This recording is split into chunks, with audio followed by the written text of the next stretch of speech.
Hey everyone, thanks for joining us on Chicago Tonight. I'm Paris Schutz. Brandis Friedman has the evening off. Here's what we're looking at tonight. Paul Vallas is the author of The Tale of Two Cities. One-on-one with Brandon Johnson, who faces Paul Vallas in the mayoral runoff in April. We will make Chicago the safest city in America. Plus our Spotlight Politics team on the candidate's top issue, violence in the wake of David Brown's resignation. And we talked to 4 new alderpeople about their City Hall priorities. And our top story tonight, a Chicago police officer has been shot and killed this evening on the city's southwest side. Superintendent David Brown says police responded to a domestic incident in Gage Park this afternoon. Upon arrival, officers followed a man who began running away with a gun. Shots were exchanged between the officers and the suspect, who shot one officer multiple times. That officer was then taken to Mount Sinai Hospital in critical condition, where he later died from his injuries. The officer's name was not immediately released. Brown says he had 5 years' experience on the force. And our note to our viewers, tonight's conversations, starting with candidate for Mayor Brandon Johnson, were recorded earlier today before we had learned about the shooting incident and the officer's death. And up next, we go to that one-on-one with Brandon Johnson. Chicago Tonight is made possible in part by Alexandra and John Nichols, the Jim and Kay Mabey family, the Polk Brothers Foundation, and the support of these donors.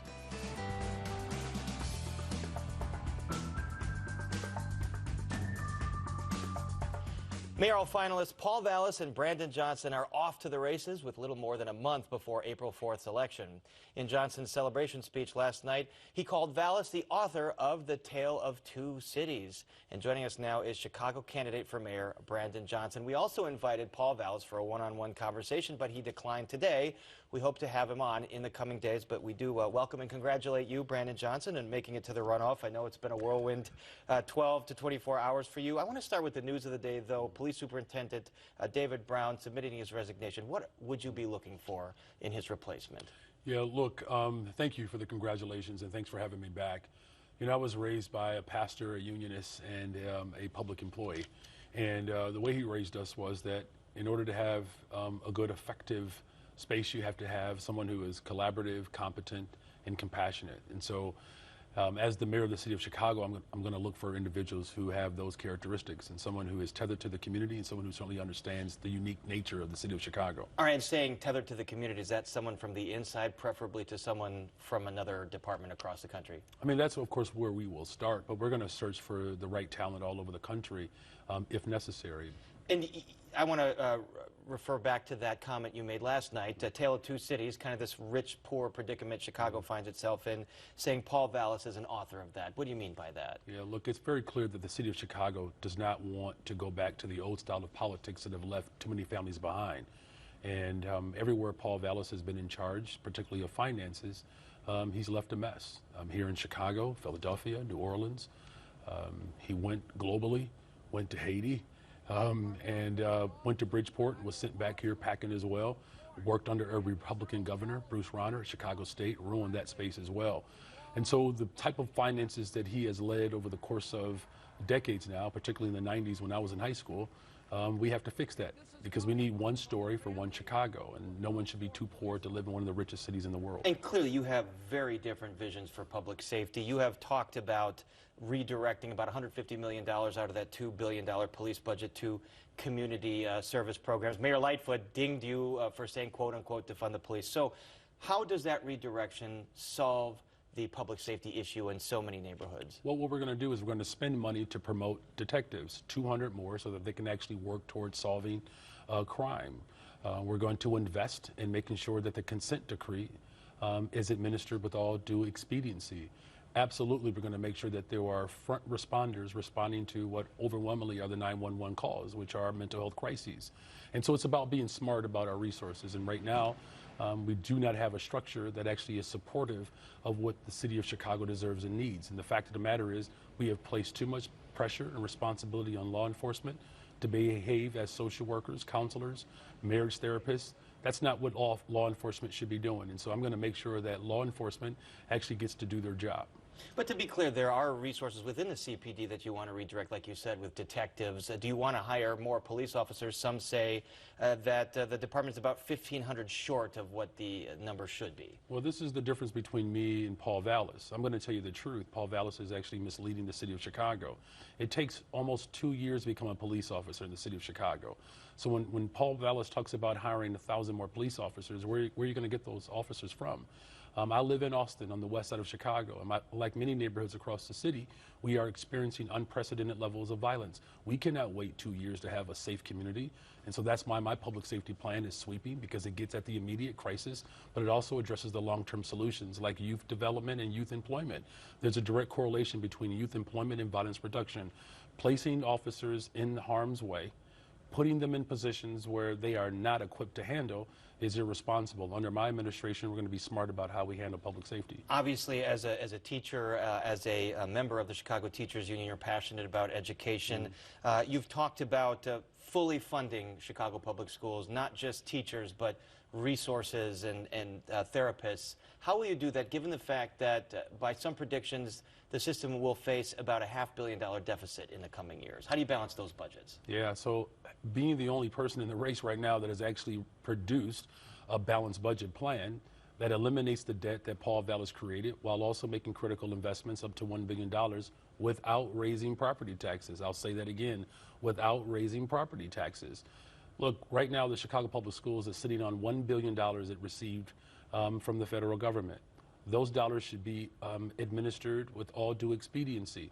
We also have a funding formula that I organized the fight to change in Springfield, a funding formula that is based on need and not per pupil.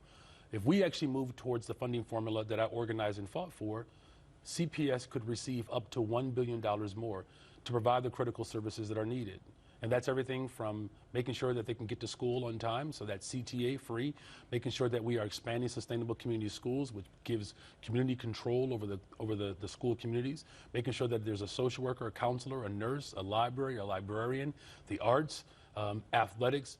Children deserve a full funded, well-rounded curriculum, not this narrow stratified system that Paul Vallas administered. We're going to usher in something new. And speaking of schools, at the forum I asked you if there was anything you disagreed with the CTU on. In so many words, you said, no, not really, although folks might be concerned that you have to negotiate a contract with the CTU on behalf of taxpayers. How do you assuage folks' concerns that you won't be independent of CTU? Yeah, I'm going to be the mayor of the city of Chicago, and that means I'm going to be the mayor for everyone. Look, I've passed multi-billion-dollar budgets with 16 county commissioners, a board president, and several separately elected, county-wide elected officials. And I did that even though I was supported by SEIU 73 and other unions, AFSCME at that time. And we had to negotiate contracts at the county level and pass a contract that reflects the values of working people in the city of Chicago. I've done it as a Cook County commissioner, multi-billion-dollar budgets that ultimately provided the critical investments that were needed without raising property taxes. And we did that even having the support of working men and women in the city of Chicago. We can do both. And we mentioned it's off to the races right now. Do you anticipate any endorsements coming your way pretty soon? Oh, absolutely. Can you reveal any of those? Well, then you won't invite me back. Of course we will. So stay tuned. I fully expect to have one of the most diverse operations that this city has seen in a generation. We already reflect that multicultural, multi-generational movement from Jefferson Park to Morgan Park to Humboldt Park to Garfield Park. We're building an incredible movement that really reflects the value of the city of Chicago. A better, safer, stronger Chicago is possible, and I'm grateful to be in this position. All right, Brandon Johnson, congratulations to you again. Best of luck over the next month, and thanks for being here. We hope to talk to you a lot more in that time. Thank you.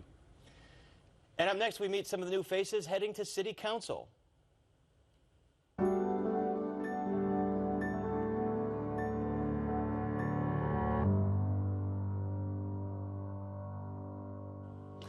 There's a lot still unknown about the makeup of the next City Council, but one thing we do know, big change is coming. There are a record number of retirements this term, which means tons of first-time council members. Some are in runoffs right now, and some have already won their races outright. And 4 of those winners join us right now. Bill Conway, who won the vote for the 34th Ward.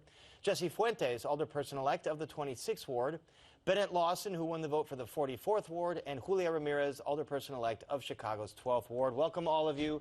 Congratulations on your victories. Julia Ramirez, let's start with you. You take over for longtime incumbent George Cardenas. How do you differ from him? How are you similar to him with your priorities? Yeah, I think one of the main priorities is that we have been deeply disenfranchised on the southwest side, and so we wanted to make sure that we were getting voters that haven't voted in a very long time. I'm a longtime resident there, and so we engaged, and one of the things, I've lost my brother to gun violence, and so when I was sharing my story, people were like, you're like me, and so people started knocking doors, and so that's the clear difference, is that, you know, we're not paying people, people are voluntarily with our movement. And in 12th Ward, communities like Brighton Park and McKinley Park, a great area of the southwest side. Bill Conway, your prosecutor. Last time you were here, you were in the debate for Cook County State's attorney. You lost that race to Kim Fox. Thanks for reminding me, Paris, but yes. Not that you forgot about it, okay. Yeah. So now you're in a new kind of downtown ward, or just off downtown. What are your priorities for the neighborhood? You know, really, having knocked every door in the ward 4 times and held 42 meet and greets in high-rise buildings, I can tell you that people were really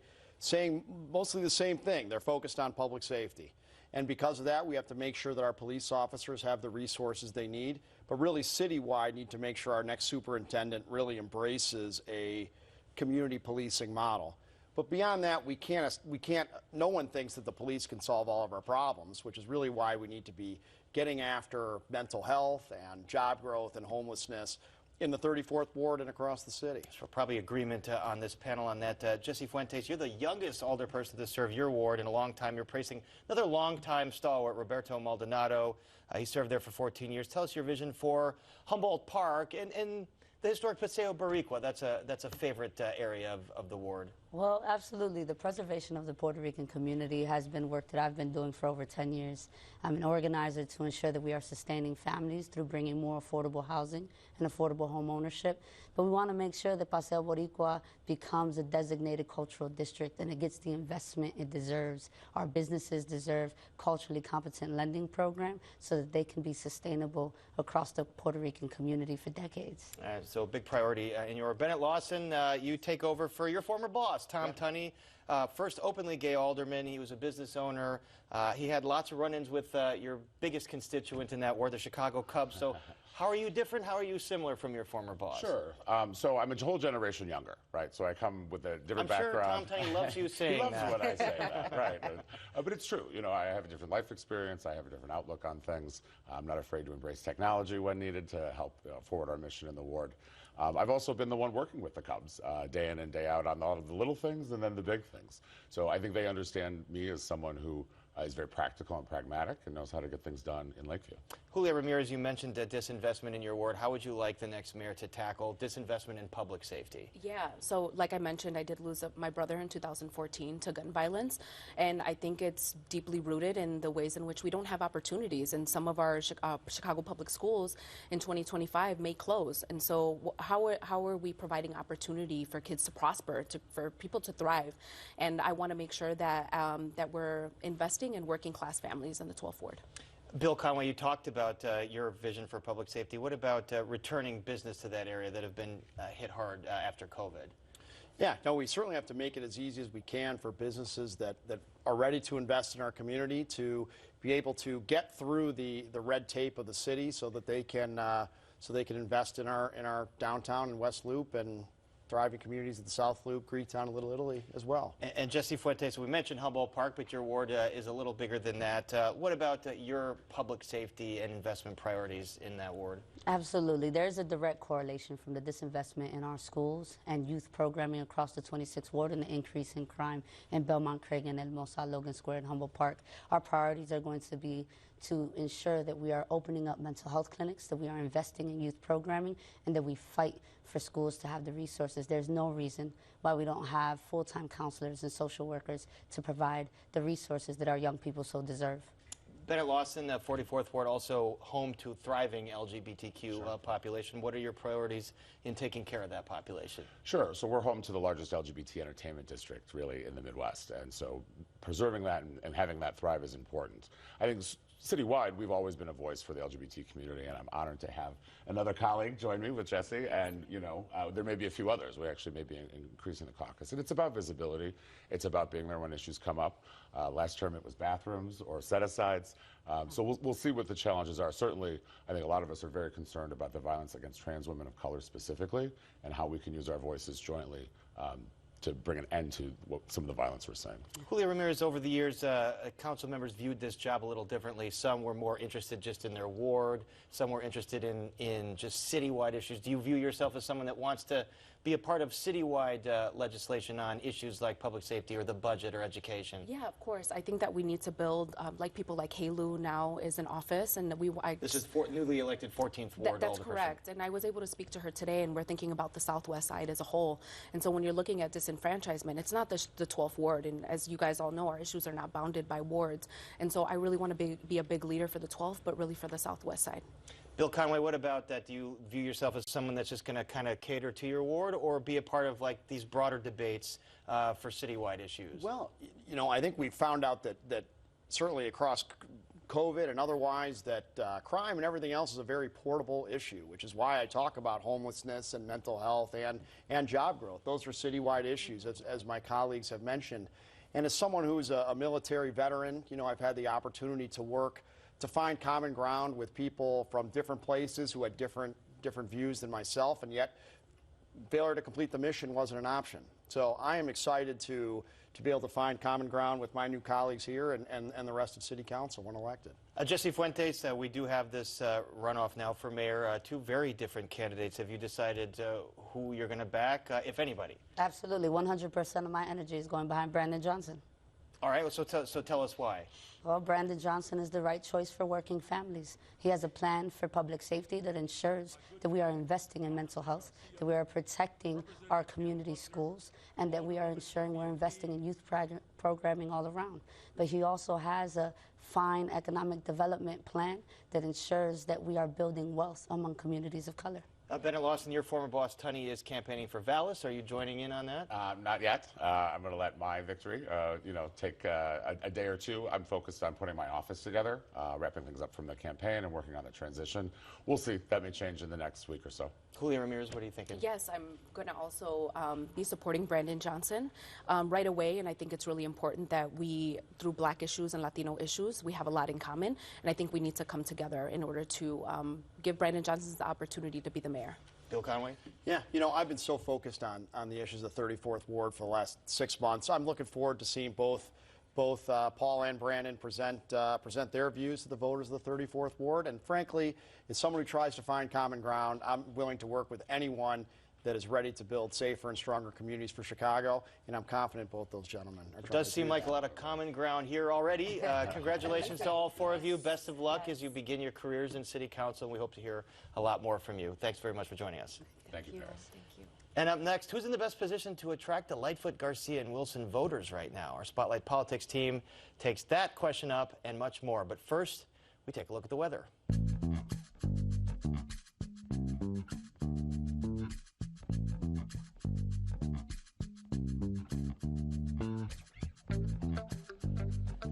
Lightfoot, Garcia, Wilson, all out. But where do their voters go? And who is the early frontrunner in this historic runoff between Paul Vallas and Brandon Johnson? That's the focus of tonight's Spotlight Politics. And joining us are Heather Cherone and special guests Nick Blumberg and Joanna Hernandez, our extended Spotlight team tonight. Let's start with Mayor Lightfoot. She came out at about 8:45 last night and conceded. And regardless of tonight's outcome, we fought the right fights and we put this city on a better path. No doubt about it. That was the mayor behind that head there, Heather Cherone. So the news of the day, David Brown, her hand-picked superintendent, resigning, not unexpected. She stuck with him for 4 years through controversy. Did that doom her re-election prospects? It didn't help because every other candidate in the race said day one, job one, fire David Brown, and he has basically jumped before he was pushed. And I think it is not something that we should overlook, that pretty much the only thing Paul Vallas and Brandon Johnson agree on in terms of public safety was that David Brown had overstayed his welcome here in Chicago. And whoever is Chicago's next mayor, their first job will be to find a new police superintendent. All right, so very expected news today. And Nick, you were at Brandon Johnson headquarters last night, where the progressive candidate laid out his vision for tackling disinvestment, Chicago's so-called tale of two cities, before knocking Paul Vallas's record. This is the truth about Paul Vallas. He has literally failed everywhere he has gone.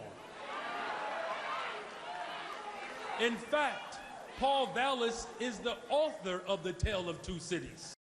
So he finishes, Nick, about 70,000 votes behind Paul Vallas. What is his path ahead now? I think he started to lay it out in that speech last night, in his interview with you tonight. He wants to shore up his progressive bona fides. He wants to peel off votes for other candidates that didn't make the runoff. And he wants to draw a really stark contrast between himself and Paul Vallas. He spent a lot of time last night laying out how his life experiences, growing up with financial hardships, teaching in low-income communities, have informed his vision for the city. He offered an olive branch to voters of unsuccessful candidates, saying, I'm going to work hard to earn your support, thanking the other candidates who ran, calling it an act of public service, even when they disagreed. And he did go on the offensive against Paul Vallas, saying that his record on education is a failure in Chicago, in other cities where he's been schools chief, like New Orleans. Johnson said that Vallas was responsible for an exodus of black educators. So I think that's going to be his road forward. Whether he can garner enough votes to be the winner in April, that is something I will answer in 5 weeks. Yeah, and clearly going to go after Vallas. Politics ain't beanbag, although I wonder if Vallas is going to take the same tack against him. It might not be the strategic choice that he makes. Speaking of Vallas, he came out last night speaking about his Democratic bona fides as well. I am a lifelong Democrat. And for some of you who remember, one of the most dynamic progressive legislators, Dawn Clark Netsch, she was my mentor and my boss and my friend for 2 decades. Heather, very clearly defining his progressive bona fides, because some have tried to paint him as a conservative. He finishes ahead, but does that necessarily make him the front runner right now? I don't think so, because every other candidate in the race besides Paul Vallas and Willie Wilson declared themselves to be some form of progressive, which means they are at least open to hearing what Brandon Johnson has to say. And because there was so much media attention on Paul Vallas as the frontrunner during that first round of voting, we don't know how many votes were cast yesterday against Paul Vallas rather than for another candidate. And Brandon Johnson stands to gain those votes. Yeah, and some of those votes went to Chuy Garcia, who finished in 4th place. Joanna, you were at Chuy's headquarters last night. Let's take a look at his concession speech. To each and every one of you, thank you for believing in me, for believing in our mission, and thank you for everything that you left on the field today. Very proud of you. Chuy started this race polling as a front runner. Obviously, he's very well known in progressive circles. 4th place finish is a big disappointment for him, isn't it? No, it really is. And, I have to say, I did speak with his family member yesterday, and she was really hoping that Chuy would take the title of becoming the first Latino mayor of Chicago, but he fell short. There was a lot of factors that played role into that. And I think, and we talked about this before, Paris, that he was banking on getting those votes because of his longstanding career. I mean, he's been in the game for, almost 40 years, and I don't know if he showed up in the communities the way that he showed up back in 2015. I do have to say, though, that he did take the time to thank and congratulate Julie Gutierrez, who is becoming the first Latina to represent the 14th Ward, and that has been a big part of his movement. Taking over for Ed Burke, so he's been more successful helping crown other winners than he has himself. Oh, he is a congressman. We should. And that's been part of his mission, right? Paving the way for other Latinos and people of color to be in these positions. All right, so Nick, we've talked to a few Alder folks that won their races outright, but there's still a lot up in the air because of the runoff. How do you see these council races shaping up? I think it remains to be seen whether there's a big progressive wave. There's a lot of questions about runoff elections, about remaining mail-in ballots that haven't been counted. Progressive incumbents had a pretty good night. Progressive challengers or progressives running for open seats, that kind of remains to be seen. For example, in the 14th Ward, that's a big victory for progressives defeating the Ed Burke-backed candidate. But there are other runoffs with really large races where it's going to depend on whether a group of people, if there are 8 or 9 people running, if they can coalesce around 1 or 2 of those candidates. And certainly, you know, an incumbent like Daniel Espada in the 1st Ward, at last check, he was the top vote getter, but hadn't quite saved himself from a runoff. Certainly, he's hoping mail-in votes break his way so that he can just win outright. There's a couple of those candidates that are about like 49.5% right now, which, you know, if you're under 50, you got to do it all over again. That's the way it goes. All right. Thank you so much for joining us. Get some rest, everybody. It's going to be a long 5 weeks. Our thanks to Heather Sharon, Nick Blumberg, and Joanna Hernandez. And we're back with a look at what's ahead for tomorrow right after this. Where have we been? Where are we at? Where are we going? Essentially to be able to help anyone and everyone in the community, whether that's through academic support, social emotional learning, or just providing a safe space for youth to be able to be there. This is the fabric of the neighborhood. You need to take care of the neighborhood. It's an ecosystem. And that's our show for this Wednesday night. Don't forget to stay connected with us by signing up for our daily briefing. And you can get Chicago Tonight streamed on Facebook, YouTube, and our website, WTTW.com/news. You can also get the show via podcast and the PBS video app. And please join us tomorrow night live at 10. Why opponents of a logistics hub in Will County fear more truck traffic on already busy roads. And we talk with the election winners who will serve on Chicago's first ever police district councils. And now for all of us here at Chicago Tonight, I'm Paris Schutz. Thank you so much for watching. I hope you have a great evening, and we'll see you tomorrow.